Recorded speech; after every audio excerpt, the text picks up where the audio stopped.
services and that sort of stuff. By degree, I'm a chemical engineer, which is where ChemePerformance comes from, kind of the chemical engineer, Cheme. So I really just try to break everything down into like science and like actually use like things to like back up what we're doing. So that's kind of like the heart of it. About myself, I'm a CrossFitter too. I CrossFit over at CrossFit Eclipse. Outside of that, I've done an ultra marathon, which is like a 100-mile run, and a couple Ironman triathlons. So I've just always been this, right? Because to run 100 miles, you've got to be super healthy. You've also got to fuel your body for performance. Even though that might not look like the healthiest thing in the world. During my 100-mile run, I was actually eating Sour Patch Kids because it's like such an easily digestible sugar. So you're getting that energy immediately, right? So not the healthiest thing when you're eating for performance sometimes, but when you're eating for general health, that is where you're eating like the healthy go-to foods, right? So I guess I was going to ask you guys, what does health mean to you? Like, how would you define healthy? I would say mostly like fresh, not processed. Yeah. And just like health in general, like your body's health. Like you feel good, like you want to feel good and able to like task and jump up and like you have the energy to do things. You aren't dreading. A well-rounded athlete. So like if I want to cycle one day, I can. If I want to run the next day, I'm able to. Like I want to be well-rounded to where I'm able to participate in whatever is thrown my way. Absolutely. And with 6 kids, like I have to be on my toes at all times. And performance, not health is not necessarily performance. Like you're not necessarily setting the course record on the bike, but you're able to do yes, whatever. and enjoy it and not be miserable. Exactly, and then you're able to do the same thing the next day or like a different thing or whatever, right? For performance is when you're kind of like sacrificing a lot of things to get to that next level, right? And a lot of people think that health and performance come hand in hand, but like super great CrossFit athletes, they're definitely sacrificing their health to reach that next level. During training season, they're probably eating a bunch of sugar to like really jumpstart recovery, and they don't necessarily have to worry about their blood sugar and all of these other things because they're working out so much that they burn all of it up, right? So I kind of just like to make like a little distinction between health and performance. A lot of people think like, oh, like I can go eat like, you know, Michael Phelps. Michael Phelps eats 8,000 calories a day. I work out. I can go eat spaghetti and meatballs for all my meals. I can have bagels in the morning, but they don't realize like he's just on another level. You know, he's working out for 6 hours a day. His weight, you know. So there is like a distinction between the two sometimes. I wanted to go over kind of just like some general nutrition stuff. I don't know where we're all at. But a lot of people have been like lately doing macros, right? Are we all pretty familiar with macros, like protein? Does anybody know how many calories per gram protein has? 9. Is it 7? It's 4. Oh, it's 4. Fats are 9. Yeah, fats are 9. Carbs Carbs are also 4. So protein and carbs are both 4 calories per gram. Breast has 4 calories. Every gram of carbs in your broccoli has 4 calories as well. Fat is higher at 9, so fat is twice as dense for the energy that has in it. That's why 1 tablespoon of oil has 100 calories, and then 1 pound of strawberries also has 100 calories. So that's just something to think about and keep in mind. Like 1 pound of strawberries is obviously going to fill you up much more than 1 small tablespoon of oil, right? Does anybody know how many calories per gram alcohol has? No, I don't think so. I had a macros coach give me this weird formulation to figure it out, but it's 7 calories per gram. So a lot of people can substitute in carbs for that or fats for that. However you really want to handle that, but alcohol does have calories on it. And those calories are not necessarily shown on the nutrition facts. Like they don't list out carbs, fat, protein, calories from alcohol, right? By law, you only have to list out carbs, fats, proteins. And so it's always something that kind of catches people off guard, that there are calories outside of just the carb calories in your beer. Does anybody have any questions about macros? Like, and obviously things that you eat, they're not chicken breast, 8 ounces of chicken breast, that's like 250 grams. 8 ounces of chicken breast does not have 250 grams of protein. There's a lot of water in there. There's a lot of other cellular structures. So 8 ounces of chicken breast has about 50 grams of protein. Kind of get confused with too sometimes. I wanted to kind of go into like a lot of like different types of diets and like the fundamental reasons why they work or what they do. Everybody's been hearing about keto a lot lately. Has anybody tried keto? Yeah, some people. So keto is a very high-fat diet, and one of the reasons that diets fundamentally, I guess the 3 reasons that diets fundamentally work are you're eliminating or if a food's bothering you, if you eliminate that food, a lot of times you'll start losing weight. I don't know how you guys follow, like Catherine Davis' daughter is like a really famous CrossFitter. She came to the United States and she didn't change anything about her diet. And she was eating all the same, but she gained 10 pounds when she came to the United States. And all of a sudden, like, gets a food allergy test and eliminates something from her diet and just immediately loses 10 pounds. And so she was carrying that extra weight because of the inflammation in her body. Her body wasn't processing things correctly. So that's one type of diet, like an elimination type diet, that you remove something that's causing inflammation in your body. The other 2, which are really the main 2, are either calorie reduction or blood sugar reduction. So diets that don't necessarily tell you how much to eat, but they tell you what to eat, that's usually going to be a blood sugar reduction diet. So like a lot of keto, they say eat as much as you want as long as you're eating 70% of the calories from fats, 20% from protein, and usually about 5% from carbs. And so because you're eating quite a bit, and that allows you to process foods in a completely different way. It's actually ketogenesis, which is where keto comes from. You're turning fat into carbohydrates through a process in your body, which allows you to still have glycogen in your body, still work out, and that sort of stuff. But they don't necessarily tell you, okay, you can only have this much, right? Diets like counting macros is a calorie reduction diet. So that's the balance in versus out that people always talk about.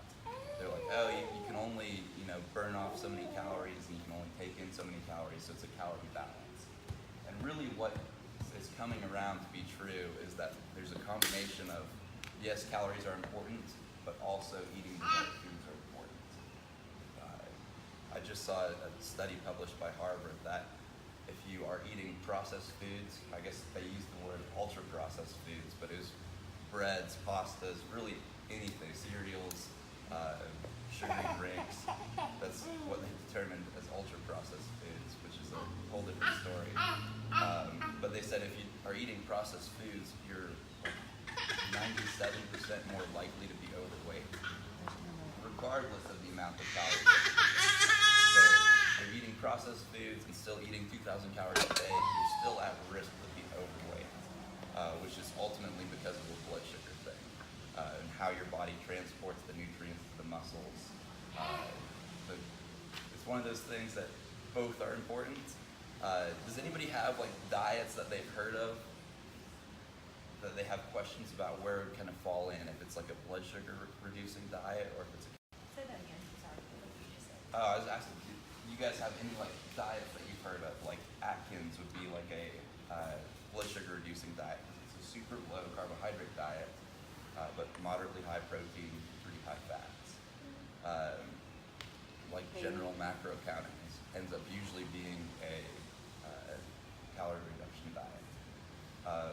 Fasting. Has anybody heard of intermittent fasting? Has anybody tried it? Yes. Yeah. So intermittent fasting is an interesting one because it usually ends up being both. At 16 hours without eating, your blood sugar does a ton of really great things for your body, and it kind of allows you a little bit more flexibility. But also when people are only given a 4-hour window to eat, they usually end up eating less calories than they do when they're eating for that full, 12 to 16 hours that we normally do. So kind of like by proxy, it ends up being a calorie reduction diet as well. And so there's like a ton of diets, and usually they fit into one of those 3 categories. If they're blood sugar reducing, calorie reducing, or reducing like a sensitivity by removing processed foods or dairy or whatever you. And all that being said is like all of these diets can reasonably work for most people, but the important part of it is finding kind of what works for you, and your goals. If you're somebody that's on the run all the time, intermittent fasting might be great for you because you're literally like you don't have time to cook three meals a day, right? So just focusing on one meal and getting the best for your lifestyle. For some people, keto might work best for their lifestyle. They're totally fine with having like a bulletproof coffee in the morning and having like avocados and bacon and hamburger meat at lunch. I got a question on that. Yeah. How, like, 'cause I did it and I felt great. I loved it. I mean, I went home after our 2 morning classes, and it took me a little while to get adjusted, but Yeah. my energy level was through the roof. I mean, I was Huge mental clarity. Yeah, I mean, benefits. I felt probably out of everything I've ever done, that was my. So it worked great for me. Someone didn't want me to do it because of cholesterol and all that stuff. How does that all take place? Yeah, so everybody's like finding what works for you and your lifestyle. You've got to kind of marry that with finding what works for your body as well. So everybody goes in and gets physicals. If you're eating keto and like all of a sudden like you've been getting your physical for every year and your cholesterol's at 180, and then you do it again and it's at 240 with your keto diet, that's probably Tested. the best thing to do is just go get tested. Or if you're like feeling like symptoms of like high cholesterol, just like the lethargic. Yeah, if you're great. feeling like your heart really pounding when you like get up in the morning and that sort of stuff, there's a bunch of different symptoms that you can really look for that your body might not be reacting. So would something like that ever come back and bite me like in the future? Because that's one thing that we like. Everything that we do, we try to always. You know, whenever I was younger, it's like, hey, if it worked, I didn't give a crap. I did it. You know what I mean? Yeah. Now that I'm older, I've got to think about you're my thinking family about, and yeah. everything else. So, is that something? As long as I'm getting checked out, is that something that I ever come back if I'm eating a high-fat diet? Yeah, so cholesterol is a very, which is the main concern from keto. Right. Some people's body doesn't process cholesterol the same way as others. There's a lot of people who start keto and their cholesterol plummets. Like they start having the best cholesterol markers that they've ever Right. had because processed foods also impact cholesterol quite a bit, as do like eating like a ton of like animal fats. Something you can do to like kind of prevent that is eating like grass-fed, which has like a much better fat profile, like omega-6 to omega-4 a lot. But really the best thing to do is get tested. Okay. But like long-term implications of it, if you're losing weight on it, if your energy levels are higher, like it's probably going to be ultimately better for you. Cholesterol is a very transient marker, which means that like it can fluctuate up and down quite a bit. I know if you drink on the weekends and then go get your cholesterol tested on Monday, your cholesterol is going to be through the roof. Or if you drink on the weekends and then wait till Tuesday or Wednesday or Thursday to get tested, like your cholesterol is going to probably be where it normally is. Yeah. And what you eat like very heavily affects that. There are some people who like have high cholesterol that eat very, very healthy and it doesn't fluctuate as much, but that's because they are genetically predisposed to having higher cholesterol, and despite eating healthy, it's not really lowering. And which at that point, regardless of what you're doing, if you have high cholesterol, if you've had high cholesterol, that's probably something that you should find medications for. But really, like figuring out what works for you, figuring out what works best for your body long term, is really like the goal of like working with somebody because they have experience. They can like see how your body's reacting just based off of what you say, and they go, okay, like we can tell that this isn't working for you. Right. I have several people that I've tried to do intermittent fasting with, and a handful of them love it. It's changed their life. They don't have to worry about anything until dinner. It's like the easiest thing for them. Off of cholesterol medication, off of blood pressure medication, one of them's dropped 30 pounds. I've also had people that like during the week, they're like, okay, I'm okay with this. And then on the weekend, they just blow everything out of the water and end up gaining weight, but being miserable because they're hungry throughout the week and they never let their body get adjusted to it. So So that's something that, okay, it's not working for them. We've got to find something that really works for you. But just, I guess I can't emphasize enough, like figuring out like what works for your lifestyle, what works for your body, and kind of sticking to it long term. And what works for you at one point, it doesn't necessarily mean that it's going to work for you forever. You know, you talk to a lot of people that they've done this in the past, and they lost 30 pounds, and it worked really well for them. And then they try to do it again, and they don't get those same results. It's also always important to keep in mind that our body's always changing. Like, we're going through different periods of our life. Stress can be a huge, huge factor on like if we're losing weight, if we're feeling good. Sleep can be a huge factor. So there's so many like factors that come into play with nutrition and your lifestyle. So that means that what you've done in the past isn't always going to work for you in the future. And that's really important to keep in mind. Like, your body's not broken. You know, in the past, if you did these special macro numbers and lost weight, don't get frustrated if 2 years from then you do those same numbers and you aren't seeing quite the same results. Our bodies do change and adapt and that sort of stuff. Does anybody have any questions? My husband, he's a Samoan, and he just with his diabetes and all that, Mhm. and that whole culture. And we just found out that his glucose levels are high. He's not diabetic yet, but it's only down. So the last 2 weeks I've been, and the labels are very difficult because they'll say carbohydrates and then it says added sugars and stuff. And I'm Yeah. like, what the heck? Because I'm used to just looking at the fat content and the calories and, you know, because the way I lost weight, because I tried to eliminate food in my past. I mean, I used to be pretty heavy at one point, around 140, and then when I got married, I was 123, and since I've been married for about 10 years, I've got down to 111, 110, and so I'm used to doing that, and you know, so that's what I'm trying to do is not take every food, but watch those sugar contents, and I'm having a hard time reading the labels. Yeah.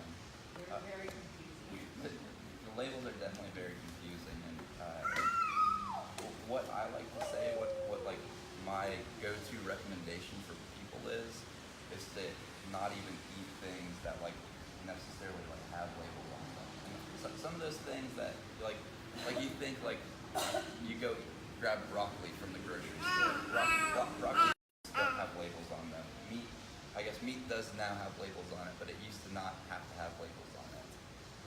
But things that like will perish within a week is really like the go-to recommendation, because you know that they're not adding sugars to prolong the shelf life of it. They're not adding preservatives. They're not adding a whole bunch of stuff in it. Which there are things still that are going to be in your diet. But kind of taking that like paleo approach, as like silly as it sounds, a lot of people really like to rag on paleo, but kind of like at its core, it's eating not processed foods, right? And that's usually the best thing that you can do. When you process foods, you're breaking down the sugars in them, and they're creating very high glycemic foods. So the glycemic index is more or less your body's reaction to the sugars and carbohydrates that are in the foods. So high glycemic food, like I talked about those Sour Patch Kids, they get into your system really quickly, and they're metabolized as energy really quickly. So that would be which is something that you want to avoid when you have high blood sugar. You want kind of that sustained release as much as possible. So you think like the lower glycemic foods, like oatmeal, fruits are moderately high glycemic, but fruits also come packed with fiber and ultimately slows down the absorption of the sugars. So there's a ton of like glucose and fructose in fruits, but within that fruit there's also a bunch of really great fiber. And so you eat the fruit, and even though it might have, an apple might have 10 grams of sugar in it, that sugar is going to be right. Your soda pop is getting absorbed immediately, like in your intestine, and that apple is quite a bit slower because of the fiber that's in it. So that's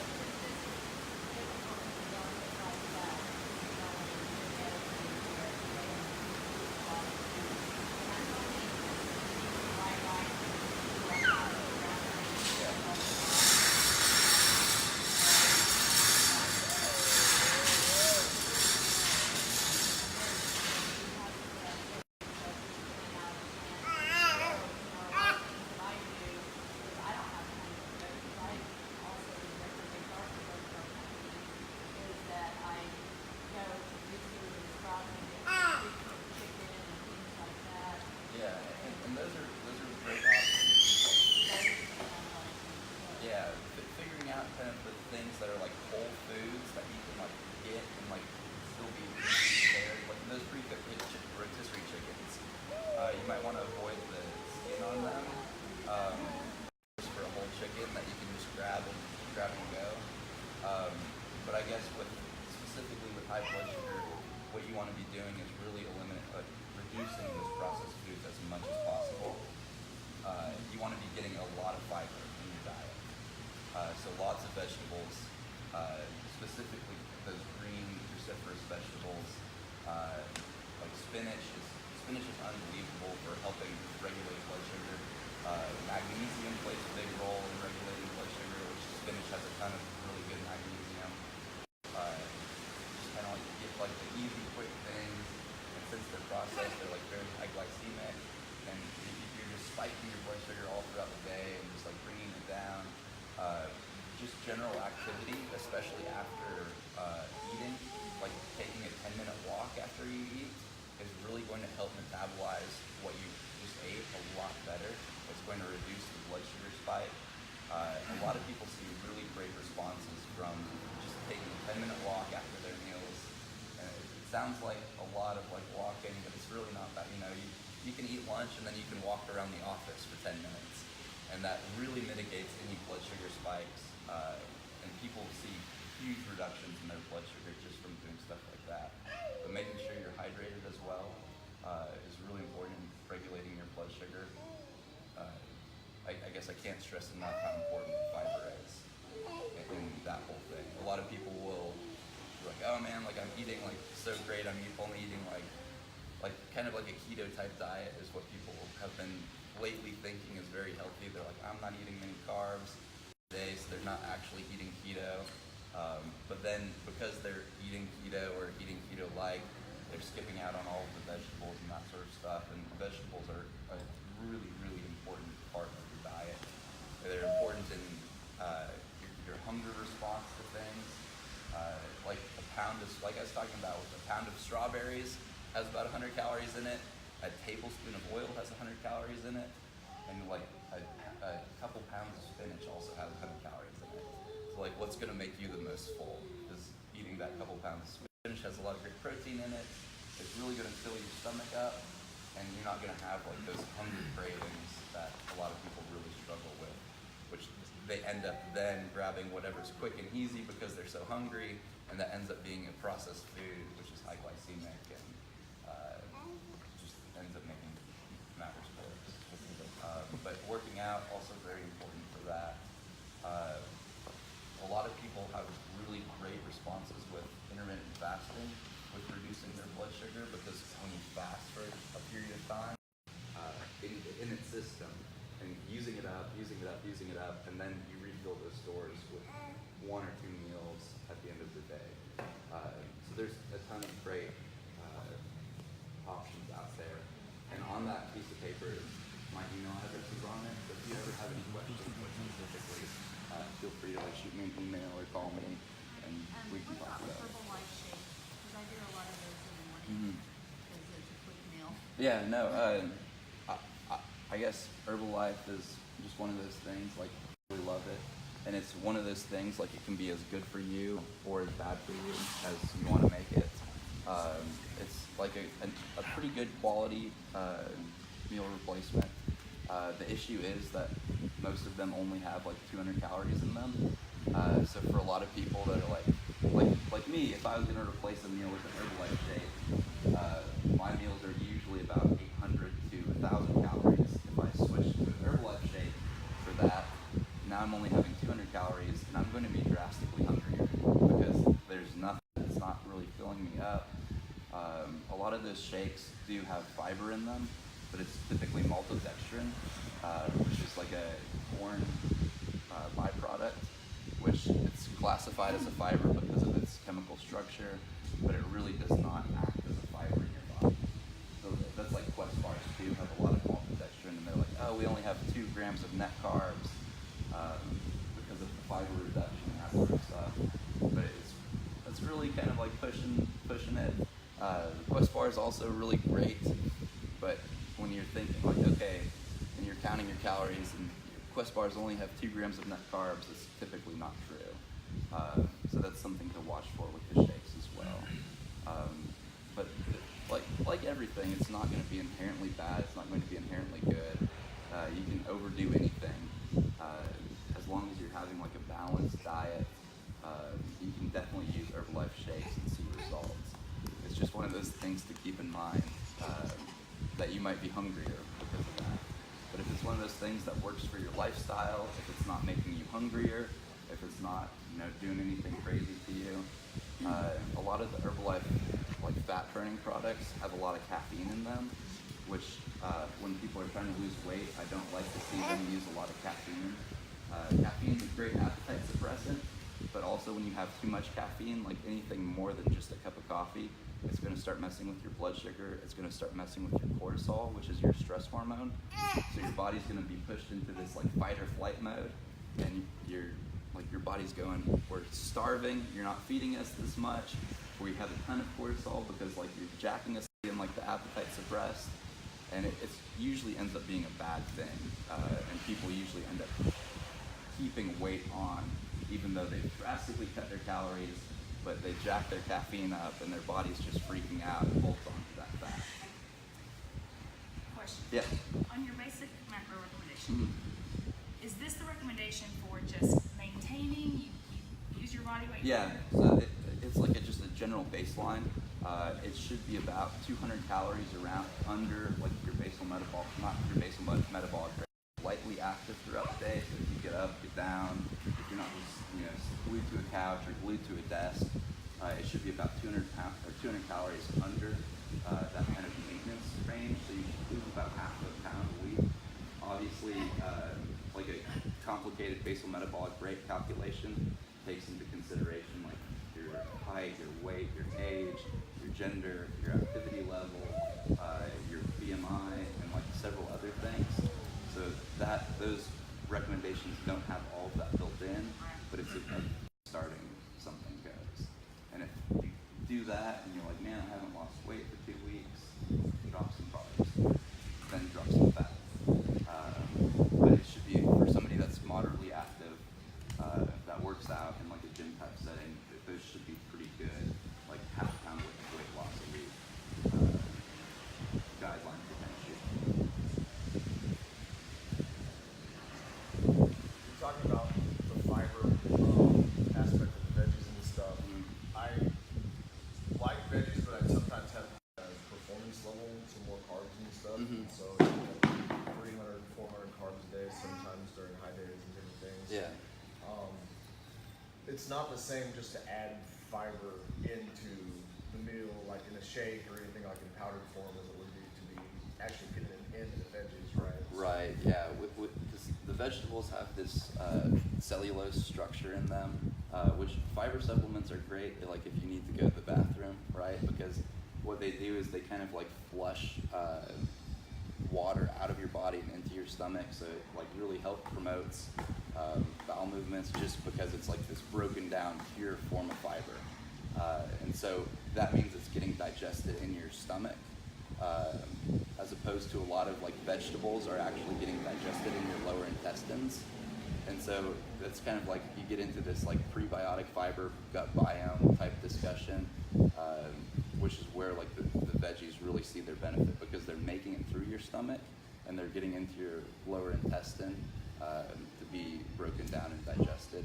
And it does like a ton of really great stuff in there as far as like nutrient absorption and like really helping your body out. A lot of people like to cook vegetables to make them a little bit easier. Like I will typically like throw in like 2 or 3 cups of like cooked spinach, which 2 or 3 cups of spinach when you wilt it down turns into basically nothing. And I'll mix that in with my rice, and you can hardly notice it. So it's one of those things, just kind of figuring out like what works for you, how you can like kind of incorporate that sort of stuff. I'll throw some spinach into protein shakes, which blend it up, makes the shake green, but it really doesn't affect the taste. It's something you can hardly taste. But especially if you're eating that many carbs, it's really great to have vegetables along with it, because it's going to help your body like break down and absorb the carbohydrates much better.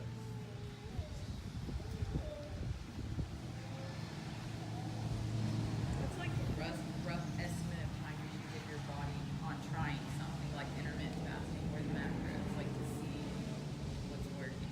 I usually like to say too much. It's like, you know, tomorrow, right? Like, you know, I'm the same way. Like, I have a day where I'm like, I ate like a ton of vegetables. I ate like, you know, chicken. I ate like really awesome. Like, wake up the next day and you're like, why don't I look different? Right? And but it's one of those things that it's really easy to like jump off the bandwagon, eat a bunch of processed foods, and your body's not necessarily gaining a bunch of weight, but like it might be bloated because of all like the junk food that you're eating. So you, like the next morning you might wake up and go, oh my God, like what have I done? Like I ate all of this junk food and now I look bloated and all this stuff. But it really takes a while to see results. Because if you're eating 250 calories under kind of like your maintenance numbers, that's half a pound of weight loss a week. And half a pound of weight loss a week is a great number for weight loss because you're going to be maintaining your muscle mass. Your body's not going to go into this like freak out mode. Usually half a pound to a pound of weight loss per week is much higher BMIs. You can get away with like 1 to 2 pounds of weight loss a week. But when your body's like adapting to something, it doesn't always like really love you at first, you know? I have a lot of people that will start eating and they'll be like the first week their weight will go up and they start freaking out like, oh man, I've eaten like a ton of like really healthy food, like what is going on? And it's really like your body's getting used to, okay, you used to feed us Snickers, like we used to have this quick energy, and now you're giving us this like slow, sustained release energy, like what is going on? And your body's like holding on to water because it doesn't know like what's going on. A lot of people don't sleep enough as well, which can make transition, like people that sleep like 7-8 hours a night can transition diets much easier than somebody that sleeps like 6 hours a night. And that's because of the cortisol in your body. When you're sleeping like 6 hours a night, there's tons of studies about how that messes with your blood sugar, how it messes with your cortisol levels. And so switching diets kind of when your body's like freaking out, it's not freaking out, but it's not primed for like life because your cortisol's high, your blood sugar's all whacked out because you're not sleeping enough, and it makes transitioning diets much harder. But usually, like at 2 weeks, 2 weeks of like really sticking to something, you should be able to tell like, okay, this is like, am I on the right path? If you have not lost weight in 2 weeks, you should adjust your numbers.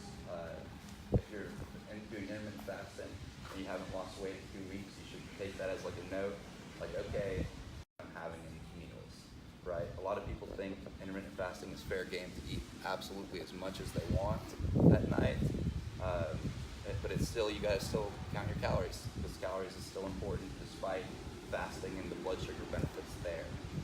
So at 2 weeks, if you haven't lost weight and you've like really strictly adhered to something, you're sleeping well, your stress levels in life are not super high, and you haven't been like drinking crazy amounts of alcohol, you should be able to tell if you're on the right path or not. Those next 2 weeks, progress or not. So you cut back on your foods or add a little bit more vegetables or sleep more or address something that is not going right. At 4 weeks, you should have like a really good marker as to, okay, I'm definitely losing weight now. I know that this is working for me. And then 4 more weeks of like continued execution on whatever plan you're doing, you should have a really good barometer for if this is working for you or not.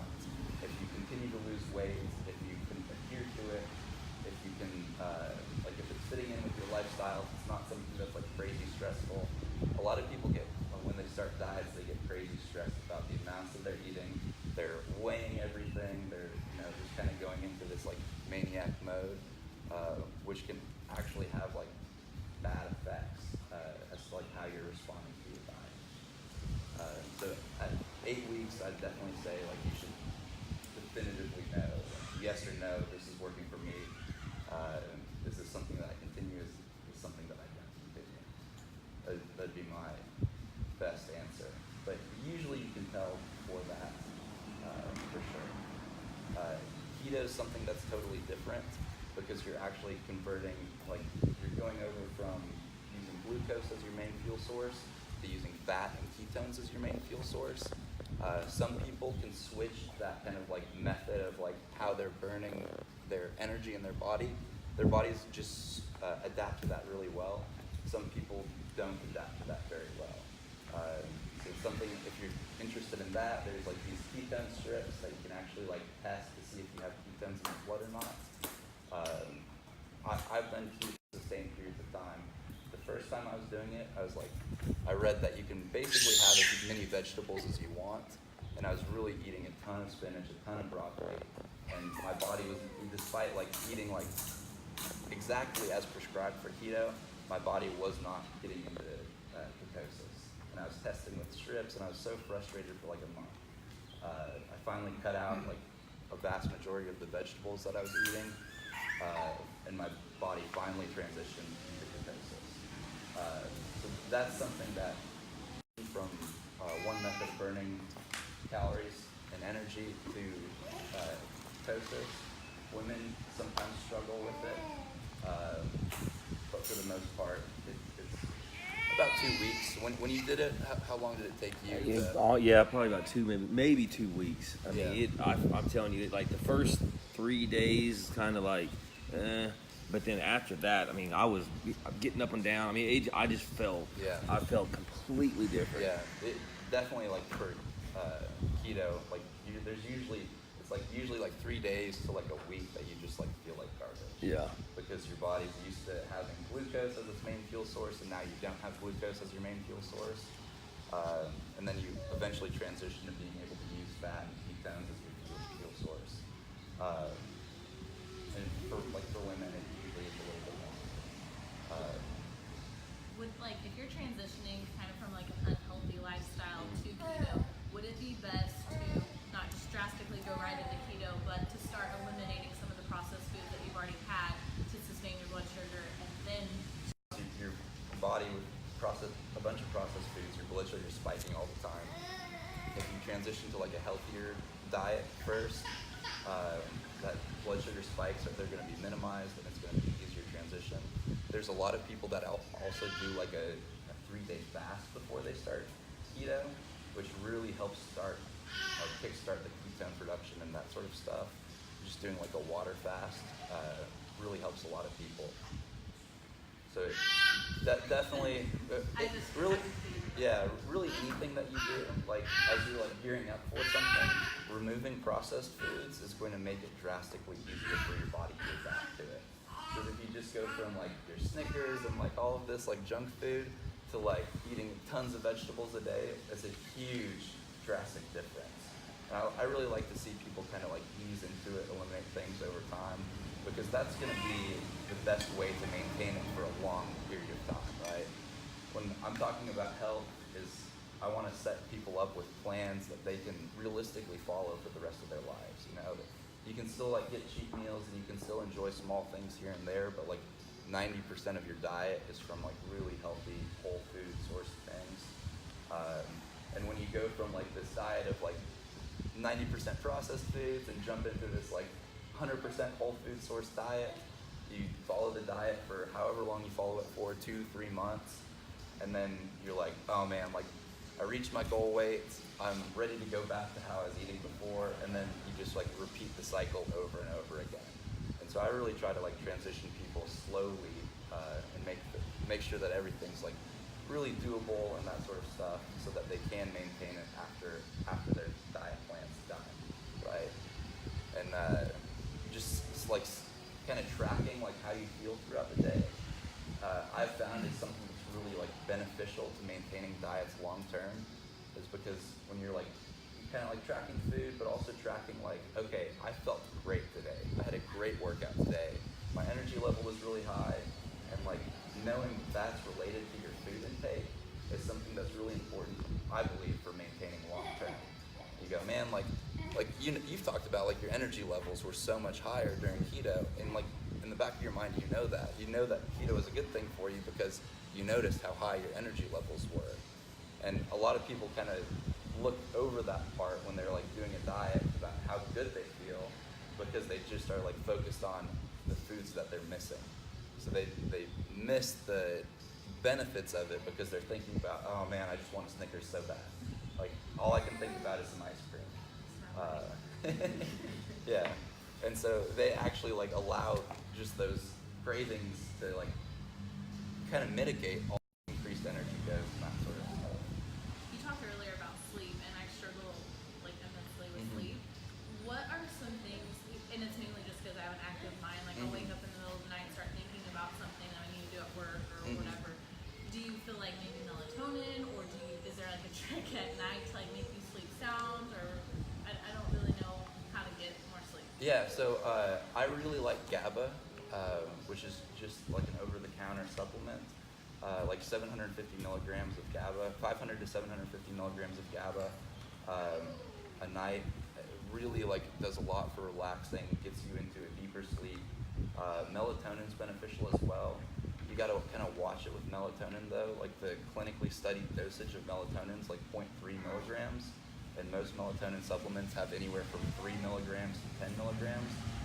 Melatonin is a hormone that your body produces, and so when you're just like killing it with like taking like a bunch of like people will take several melatonin pills, and they don't realize that 3 milligrams or 0.3 milligrams is the clinical dosage, and they're like, man, I really got to get to sleep, so I'm going to take 5 of these 10 milligram pills, and all of a sudden like you're like having like 200 times more than you should be having.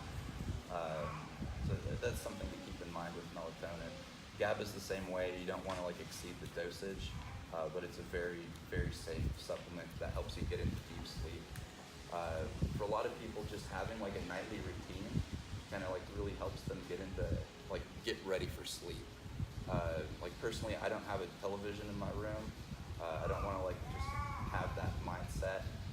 My phone goes on my dresser, not on my nightstand, just so when I can't sleep, when I've got that active mind, I don't want to roll over and just check my phone and look at it for the next hour.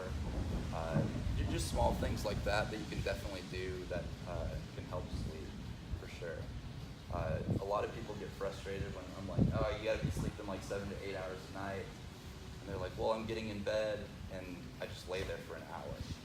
And so when you move your bedtime up by an hour to get that 7 to 8 hours, you kind of just like stick with it, really try to like hammer on that routine. And even if you're staying awake until your normal bedtime, like it's going to take a while for your body to get used to that 10 o'clock bedtime. You might stay awake for that hour until your normal bedtime for a week, maybe even 2 weeks. But if it's something, if you stick with it, your body will eventually adjust and realize, okay, this is the new bedtime, and be ready for bed then. And there's definitely a bunch of things that you can do as well. What if you physically cannot go to bed? I mean, like she's not gonna let me go to bed if the kids are still up. Yeah. And I get up early. And that's part of like the whole lifestyle thing, right? Like there's a lot of people that literally are busy up until 10, especially with kids. Right. And then they've got to turn around and wake up at 4. And so that 6 hours is all that you have. Right. And there's really no negotiating in that. In that case, like you just got to be like sure that you're sleeping like as good as you can. Like make sure that your room's cool, your room's dark. There's not noises, and that's going to promote like more deep sleep. Okay. And so just kind of like maximizing, like if you can only sleep for 6 hours, you just got to, as far as like deep sleep, restful sleep goes. Right. Like a lot of people will finish, if they have a goal for how many ounces of water they want to have, at 8 p.m. they're like, oh crap, I've only had 40 ounces of water today, I need 40 more ounces. And then they'll have their last 40 ounces at night, and then they're up and down throughout the night, Right. going to the bathroom, which is something that you really don't want. So just doing things to make sure that you are getting the most out of the time that you're getting. Okay. Taking like short 20-minute naps also is something that you can do. Check. Check. God, She's it's about to live. struggle with sleep too then. Yeah, you don't want to take much more than a 20-minute nap generally, because then you start getting into deep sleep. You can get into REM sleep in 20 minutes, which is kind of like the restorative sleep. But if you get like further into that sleep cycle, you're going to wake up and you're going to be groggy. Right. Or if you get like an entire sleep cycle, like if you get a 90-minute nap, unless you're like really chronically sleep deprived, it's going to be really hard to go to sleep at night if you get a 90-minute nap. Okay. For most people. I know that's how I am. if I take a nap at sleep at night, like I'm gonna be up until 2, 3 in the morning. Yeah, I can go to sleep right now for 90 minutes and I can go to sleep. No problem. Yeah. Hey, I have a question. I'm telling you, I'd be out. You said like keto was an example of a blood sugar reduction diet. Macros was calorie reduction. What was the third type? So like inflammation reduction okay, diet. so that'd be like the whole 30 diet, like trying to figure out what's. Well, yeah, exactly. So like across the world, like 3 in 4 people are lactose intolerant. In America, it's a bit lower. It's only about one out of 3 people, or 1 out of that sort of stuff. To see, like, if you remove gluten from your diet, like, do I feel better? Do I have more mental clarity? Like, yes or no? If I remove dairy from my diet, do I feel better? Do I have more mental clarity? Yes or no? And those are kind of the easiest signs. Like, does your digestion feel better? And if you remove something and everything's feeling better, that's usually a pretty good test as to, okay, maybe I'm a little sensitive to this. If I stick with it for a given period of time and don't really change anything else, am I going to lose weight? I don't know if any of you guys know Grace Drescher, but she used to be like a CrossFit regionals level athlete, like a really great athlete. And I was working with her, and we decided to cut gluten out of her diet. And she's like, because she's always counted macros, she's always been like meticulous about her food and choices and that sort of stuff. And she's like, man, I'm like eating like the right number of everything. I was like, okay, let's take out gluten from your diet and see what's going on. And almost like within 4 weeks, she lost 12 pounds. And like she was a very active us. That was definitely like okay, you're probably gluten sensitive, but let's keep this out of your diet. And she says that she's felt the best that she has in a very long time because of it.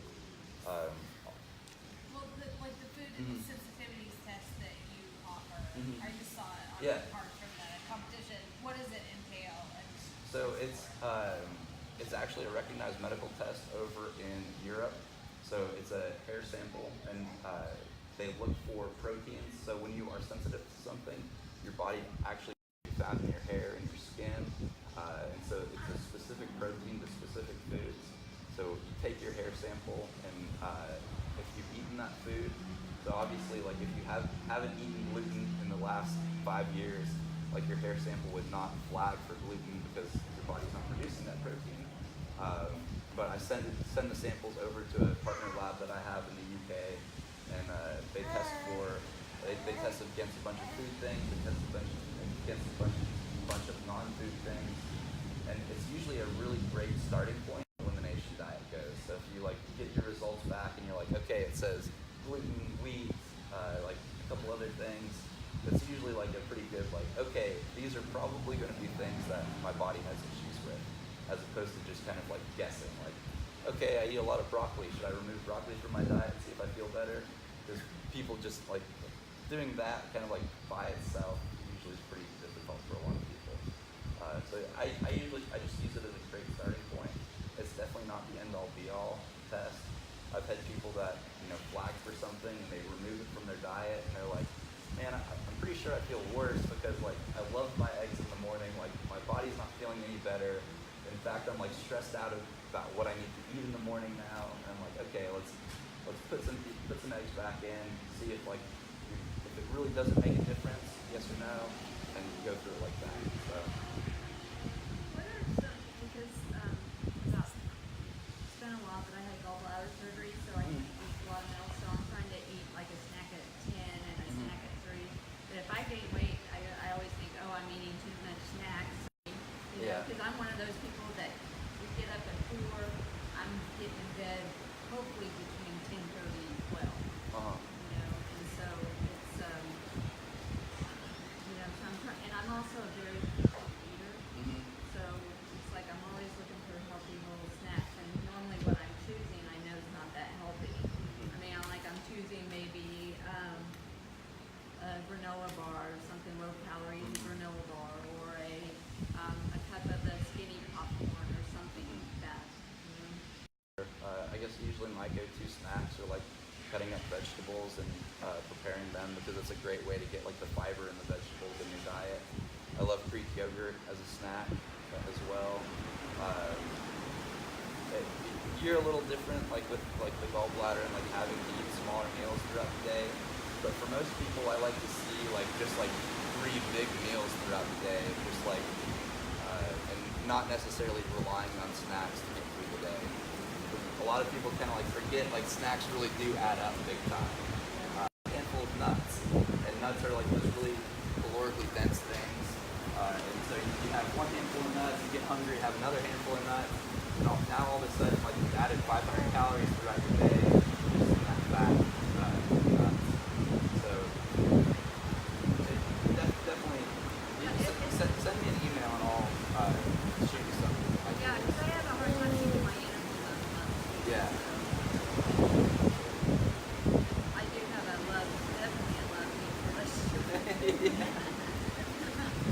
Yeah. Frozen. I know fresh is always best, but sometimes it's hard for me to keep fresh in the house. Frozen vegetables are actually great. Okay. Frozen vegetables, like they pick them and then they immediately freeze them. So a lot of times you're actually getting fresher vegetables when they're frozen. Just figuring out what works for you. You don't want to get those frozen vegetable packs that come like loaded with like oil and like seasoning and that stuff already. But if you're getting like frozen broccoli, frozen steer, like it's just that frozen vegetable, or even frozen mixes as long as it doesn't have sauces and stuff on it, like that's great. I have no issues at all with frozen vegetables. Canned vegetables are also fine for the most part. I prefer not to like. It's gonna go like fresh, frozen cans. But if cans what works best for you, like you can definitely make it work. As far as like prices go now, like frozen vegetables are about like the same price per ounce as canned vegetables. It used to be because you're limited. You didn't have these freezer trucks driving around. Frozen used to be a lot more expensive than canned, but now it's like pretty similar price per ounce. For sure. Hey, I'm telling you right now, we're using Amazon Prime. You get on Amazon, you order your food, and if they bring it to your door. It's not Amazon Prime. It's Amazon mean, Prime Now. sorry. So it's only Whole Foods that does it, but that's really the only place I shop anyway. So you do it within 2 hours. It's dropped off at your doorstep for free. For free. I mean, it is So it's like people, like for me, I do have a ton of kids and I am running around. So if I know, like, I'm not going to have time, I have nothing planned for dinner, I'm not going to have time to run by the store. If I stop and order food and it's going to be at my doorstep, then I can go home and cook it really quick instead of running through Chick-fil-A. You know what I mean? So like, it just makes it easier to do last minute freak out meals than, okay, I'm not going to drag all these kids to research, so I'm just going to go to Chick-fil-A. So that's been a huge game changer for us. I've used it probably 3 times a week. Yeah. Just because when you are, they do perish quickly. So I don't buy more than 2 or 3 days worth of food at a time. If I do, then it'll go bad before I can eat it. Yeah. Which is a good sign. Yeah, it means no, it's not loaded with absolutely. like preservatives and everything else. So I do the same thing with the Whole Foods. I have my order, and I order it every 4 days. I meal prep for 4 days, and that's Yeah. how I do it. Reese's also has something that you can order online, and then you just call them when you're on your way, and they'll be out there waiting for you with all the food that you ordered online. So there's definitely ways to make things work, and that's kind of where I talk about figuring out what works best for your lifestyle. A lot of people will start on like a diet plan, and they'll be going to the grocery store literally every single day and spending an hour or 2 hours cooking every single day, and that's just something that's not sustainable. For me, I meal prep every 4 days. I've got it down to like, in my mind, I've perfected the science. It takes me like an hour and 15, hour and 30 minutes to cook all my meals for 4 days, and then I just pop them in the microwave. And like, I'm somebody that's always on the go too, and so that hour and 15 minutes, hour and 30 minutes every 4 days is a lot less time. But that's what works best for my lifestyle. People with families, people with kids, you can't necessarily just pop in like 4 meal prep containers and like Right. have meals for your whole family. I could eat the same thing every day and never change it and be perfectly happy, but my family's not like that. Like I find what works. I will eat the same thing every day. It does not bother me. I still do like breakfast, lunch, and dinner. I eat the same thing every single day, or breakfast and lunch. Dinner, I have to change it up because my kids hate me if I don't.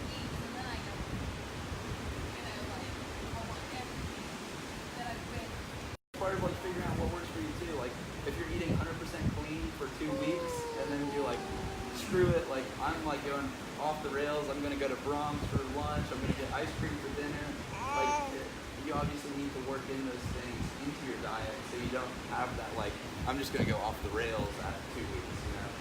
So it's really just figuring out what works best for you. We kind of talked about like, you know, versus reaching kind of like I don't know, stuff like certain kind of the outdoor foods, like especially if I'm traveling a lot, just for convenience. And sometimes those things are factors that I make. Yeah. Is that something also we should be watching in addition to fiber, or in the scheme of things it's better than obviously Brahms or whatever? Right. So my answer would be in the scheme of things, it's going to be better than getting fast food. Fast food usually by far has more sodium than the things that we're talking about here. Also, for most people, we're all active. Unless your doctor, if you're on high blood pressure medication, sodium can sometimes actually interact with that. But for most of us, if we have healthy blood thing for you, you know, like when professional athletes are cramping, they're taking salt pills. You know, when runners are running, they're taking salt pills.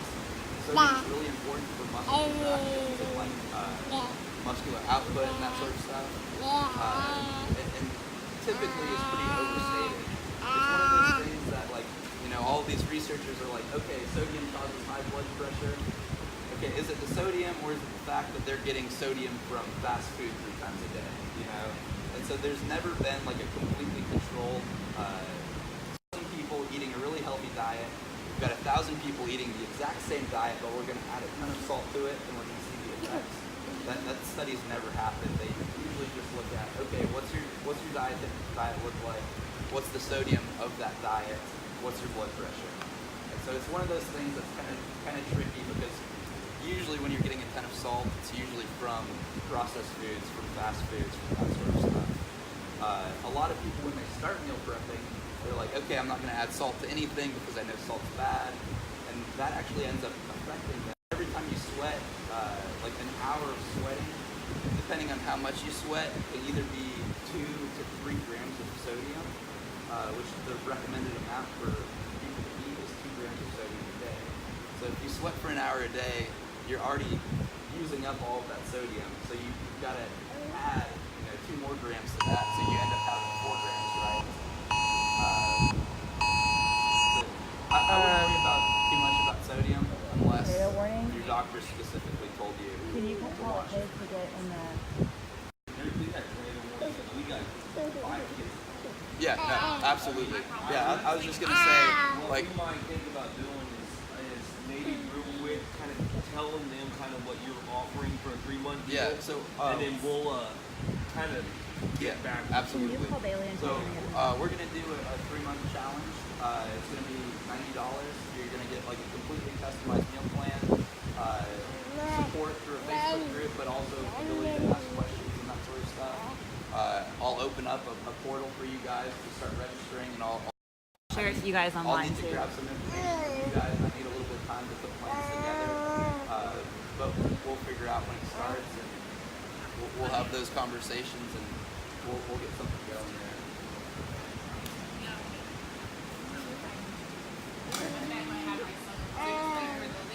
Yeah, wait for the link to come. I've told everybody this. It's like I want to be a resource for people. This is something that I'm really passionate about. My dad passed away from a heart attack at the age of 55 doing his first triathlon. He spent a lot of time really trying to get healthy in like the last 5 years of his life. But, 30 years before that of eating bad food. I really want to put resources out there, and I want to help people, not make those same decisions. So you guys have my phone number, you guys have my email address. If you guys have any questions whatsoever,